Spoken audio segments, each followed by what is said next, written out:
예레미야 6장의 내용에서는 당시 유다 백성들을 향해서 벌받을 성이다, 벌받을 백성이다 라는 말로 당시 백성들의 영적인 상태, 하나님께서 직접적으로 개입하지 않으시면 회복이 불가능할 정도로 영적으로 피폐해져 있는 상태를 잘 보여주고 있습니다. 오늘 우리가 읽은 본 1절부터 8절까지의 내용은 바로 그런 내용들을 우리에게 소개해 주는데, 6절 끝부분에 보면 뭐라고 말하냐면, 예루살렘을 향하여 목책을 만들라. 이는 벌받을 성이라. 그 중에는 오직 포악한 것뿐이다. 이렇게 말합니다. 예루살렘, 하나님이 사랑하는 백성들을 하나의 비유로 표현하는 말이죠. 예루살렘을 벌받을 성이다, 이렇게 말합니다. 또 그 이하에 주어지는 말씀의 내용을 보면 벌을 받을 백성이다, 또 이렇게 표현을 해줍니다. 그래서 당시 그 유다 백성들의 실상이 어떠한가 하는 것들을 계속 보여주고 있다 하겠습니다. 먼저 이 시온을 향해서 하시는 말씀의 내용은 그들에게 파멸을 선언하는 그런 말씀이 주어지죠. 1절 말씀을 보세요. 베냐민 자손들아, 예루살렘 가운데로부터 피난하라. 드고아에서 나팔을 불고 베닷기름에서 깃발을 들라. 재앙과 큰 파멸이 북방에서 엿보아 온다. 이렇게 말합니다. 북방은 이제 바벨론 나라를 말합니다. 당시의 세력을 계속 키워가고 있는 이 바벨론 나라를 지칭하고 있는 표현이에요. 북방에서 침략자들이 들어올 것을 예고하면서 피난하라, 이렇게 표현합니다. 피난하라. 이러한 일들을 주도하시는 분이 누구시냐? 하나님이 자신이 바로 이런 일을 주도하고 계시다는 사실입니다. 2절에 보면 아름답고 우아한 시온의 딸, 그들을 내가 멸절하겠다. 내가 멸절하겠다. 이렇게 말합니다. 하나님께서 이제는 직접적으로 그들의 삶에 개입하실 것을 말씀하고 있는 겁니다. 그 전까지는 어떻게 하십니까? 말씀의 종들을 보내서 하나님의 마음을 그 백성들에게 계속 들려주면서 그들로 그 말씀을 듣고서 행할 것을 계속 말씀하는 겁니다. 그런데 그 백성들이 그러한 말씀을 듣지 못할 만큼 그들이 영적으로 무감각한 자들이 되어버린 겁니다. 그래서 하나님이 선지자를 보내시는 것뿐만 아니라 그들이 살아가는 삶을 흔들어 대시는 거죠. 흔드셔서 이게 아니구나, 뭔가를 깨닫게 하시려고 하여도 그것조차도 그들이 깨닫지 못하고 완강하게 거절하니까 이제는 하나님이 그들 전체를 흔드시겠다 하시는 말씀을 주고 계신 것입니다. 시편 35편 1절 말씀에 보면 다윗이 이렇게 시편을 시작하죠. 여호와여, 나와 다투는 자와 다투어 주시옵소서. 나와 싸우는 자와 싸워 주시옵소서. 이렇게 시편의 시작을 말씀하는 내용이 소개됩니다. 다윗이 나와 다투는 자와 여호와께서 싸워주시고 싸우는 자와 싸워달라라고 하는 이 말의 의미는 다윗이 온갖 대적자들 앞에 둘러싸여 있는 중에도 자신은 여호와의 편에, 여호와의 품 안에 있다는 겁니다. 그래서 자기를 대적하는 것이 곧 하나님을 대적하는 것과 같다는 거죠. 그래서 나와 다투는 자와 다투어 주시고 나와 싸우는 자와 싸워 주소서. 다윗이 그 많은 전쟁을 수행하는 동안에 승리할 수 있는 비결은 바로 그거였습니다. 여호와의 안에 거한 겁니다. 하나님의 뜻을 벗어나지 않으려고 몸부림치는 데 있었던 것입니다.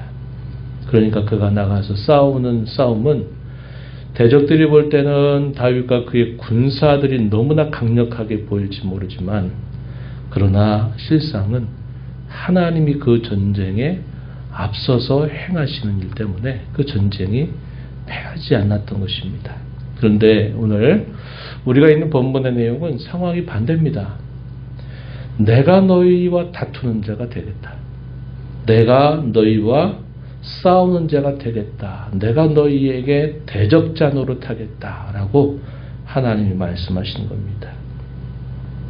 이 말씀의 내용은 당시에 유다 백성들 전체가 오늘 우리가 읽은 말씀에 보니까 작은 자로부터 큰 자까지 다 탐욕을 부린다. 선지자들로부터 제사장까지 다 거짓을 행한다. 13절 말씀에 그렇게 표현했죠. 총체적으로 당시 모든 백성들이 여호와의 편에 있지 않는, 여호와에게 원수 편에 서는 그러한 상태에 있었다는 사실을 우리에게 보여주는 것입니다. 이스라엘이라고 하는 이름이 무슨 뜻이었습니까? 하나님과 겨루어 이긴 자다. 이런 의미를 담았죠. 야곱이 약복강 나루에서 자기의 생명의 위협을 아무리 자기 스스로 해보려고 하여도 도무지 피할 길이 없는 그 밤에 이 약복강에 있을 때 여호와의 사자가 그에게 찾아와서 그를 계속 그와 더불어 씨름할 때 자기가 어떻게 되더라도 나를 놓지 말고 나에게 복을 달라고 애원하였던 이 야곱에게 내 이름을 이제는 도둑놈이라 하지 말고 내 이름을 이스라엘이라고 해라. 그 이름의 뜻이 하나님과 겨루어 이겼다. 이 말은 하나님께서 너에게 져주시겠다. 너의 편이 되어주시겠다. 내가 하는 말을 다 들어주겠다 하시는 그런 하나님의 약속이 주어진 이름이 바로 이스라엘이라고 하는 이름이었어요. 하나님은 언제나 역사 속에서 자기 백성들을 편들어 주셨고 자기 백성들에게 항상 져주시는 일을 해주셨어요. 그러나 북이스라엘 나라의 패망 그 100년 이후에 유다 나라도 계속해서 북이스라엘이 걸어갔던 그 전철을 그대로 답습해가는 모습을 보면서는 하나님이 내가 너희에게 이제는 대적이 될 수밖에 없겠다라고 하나님 이렇게 말씀하고 계시다 하는 겁니다. 우리가 이런 말씀을 읽으면서 얼마나 하나님의 마음이 얼마나 안타까운 마음으로 그 백성들을 그렇게 하지 않고는 회복될 수 없을 지경까지 이르렀을까. 하나님의 마음이 얼마나 아프실까 하는 것들을 우리가 읽어낼 수 있어야 한다는 것입니다. 하나님의 마음이나 그분의 본심은 결코 변함이 없습니다. 변함이 없어요. 그 백성들에게 때로 가혹한 징계를 내실 때라도 하나님의 마음은 그의 본심은 결코 변함이 없는 분이시다 하는 것을 우리는 늘 생각하면서 이런 말씀을 읽어야 되겠다 하는 겁니다. 우리가 읽었던 말씀에서 표현하기를 이런 심판의 주체, 하나님 백성의 대적이 바로 하나님 자신이 되겠다 이렇게 말씀을 하시면서 당시의 그 시온은 아름답고 우아한 그런 성이 아니라 그야말로 벌을 받을 수밖에 없는, 벌을 받아서 그래야 비로소 정화될 수밖에 없는 그런 상태에 이르렀다. 이 벌받을 성이다. 이렇게 말했고, 포악한 것만 가득하다. 악을 드러내었다. 이렇게 말합니다. 6절 7절에 폭력과 탈취가 난무하고 질병과 살상이 가득한 성이 되고 말았다. 이렇게 말합니다. 예레미야에 앞서서 조금 전에 부름받았던 선지자 이사야도 예루살렘을 뭐라고 말합니까? 의와 공평이 충만했던 그 도시가 포악과 강도가 가득한 도시가 되어버렸다. 탄식하면서 예루살렘을 그렇게 말했던 그 내용을 우리가 떠올려 보게 되는 겁니다. 그러나 여전히 그들에게 돌이킬 길은 분명히 있었어요. 그게 뭐냐? 여호와께서 주시는 훈계를 받는 것이었다는 겁니다. 8절 말씀에 보면 이렇게 표현했어요. 예루살렘아 너는 훈계를 받으라는 겁니다. 받으라. 그렇지 않으면 너에게 다른 길이 없다. 너희를 고쳐 새롭게 하는 길은 다른 길 외에는 없다 하는 것을 하나님이 말씀하시는 것입니다. 그들이 벌을 받을 수밖에 없는 상태가 된 것은 그들이 영적으로 완전히 무감각한 자가 될 정도였다는 사실을 보여줍니다. 10절 말씀에 보면 이렇게 말하죠. 내가 누구에게 말하며 누구에게 경책하며 듣게 알고 보라 그기가 할례를 받지 못하였으므로 듣지 못하는도다. 보라 여호와의 말씀을 그들이 자신들에게 욕으로 여겼다. 즐겨하지 아니한다. 이렇게 표현을 했습니다. 귀에 할례를 받지 못했다라는 말은 귀가 하나님의 들어야 할 말씀을 들을 수 없는 상태까지 됐다는 거죠. 그들의 귀가 거룩한 귀로 하나님의 음성을 들을 정도가 되지 못할 만큼 무감각한 자가 되었다는 겁니다. 하나님의 말씀을 듣고 그 말씀이 그들의 생각과 그들의 마음에 가득하게 되면 죄가 떠나가게 되고 죄가 멀어지게 되는데 하나님의 말씀이 그들의 생각과 마음으로부터 채워지지 않게 되면 그 빈 마음, 그 생각 뭐가 채워질까요? 온갖 죄악이 그 자리를 채우게 된다는 것입니다. 물컵 안에 물이 채워지는 곳에는 공기가 없겠죠.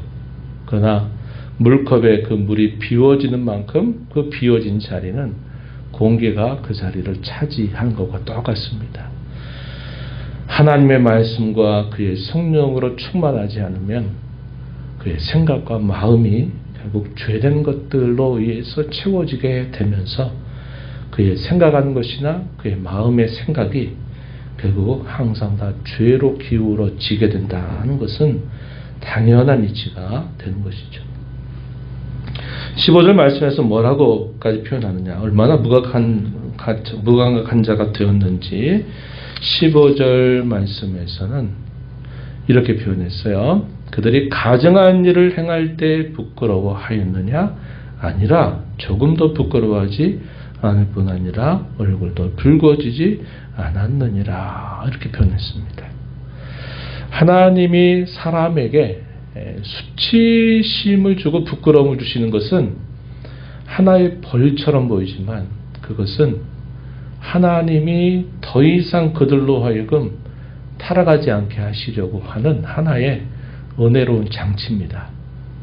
사람이 부끄러움을 느끼면 부끄러움 때문에 얼굴이 빨개지고 또 그것 때문에 다시는 내가 그런 일을 하지 않겠다라는 것을 다짐하게 되는 거죠. 그래서 이 부끄러움과 수치는 겉으로 볼 때는 벌 같지만 그것은 또 하나 더 큰 죄를 범하지 않게 한 하나의 장치다 하는 겁니다.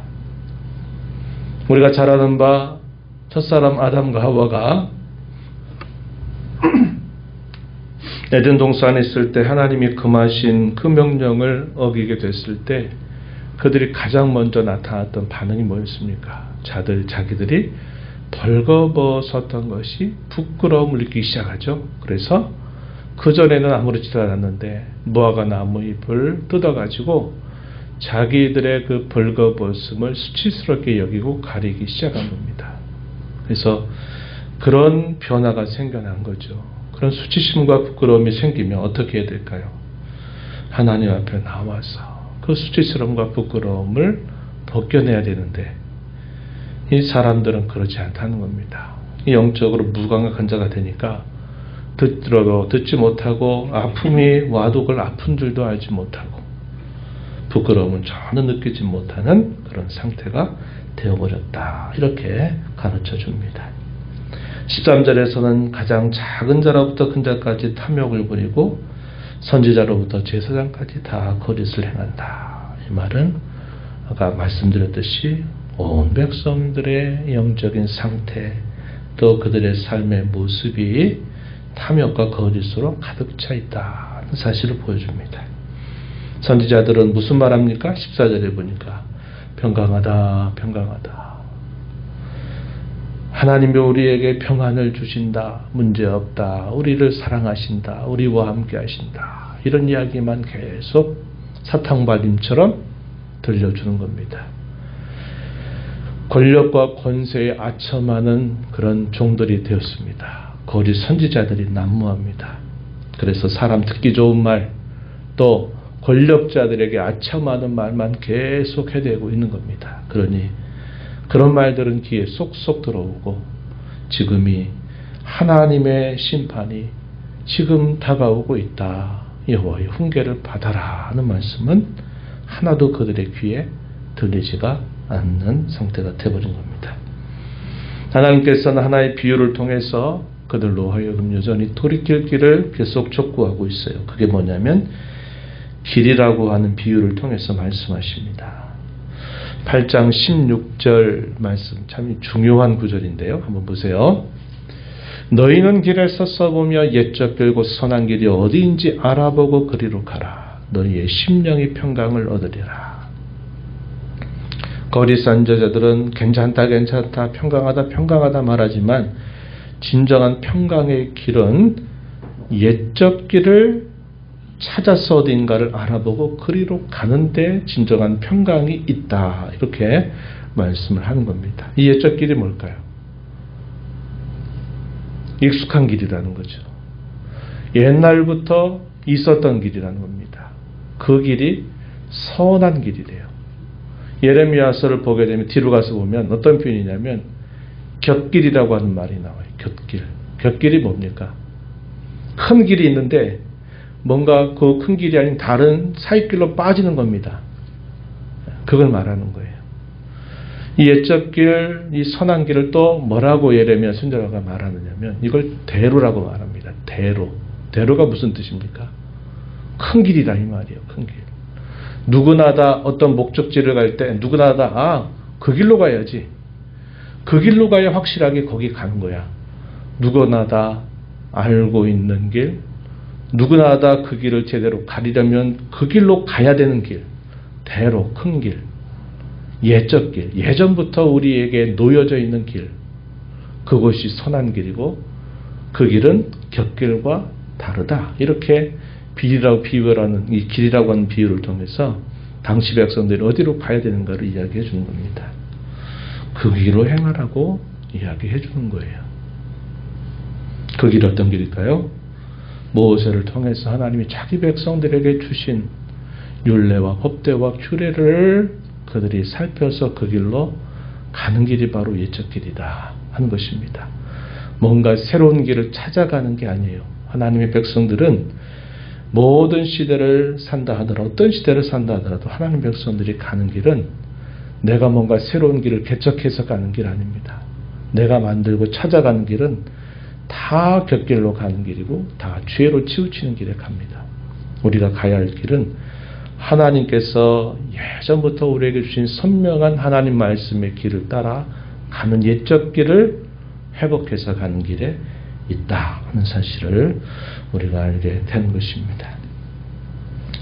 우리가 오늘 이 말씀을 보면서 하나님의 말씀이 저와 여러분의 심령과 생각 속에 채워지기를 소망하고 기도하고 말씀과 성령으로 충만한 삶을 살아가는 저와 여러분이 되도록 항상 깨어근신하는 자가 되어야 하겠습니다.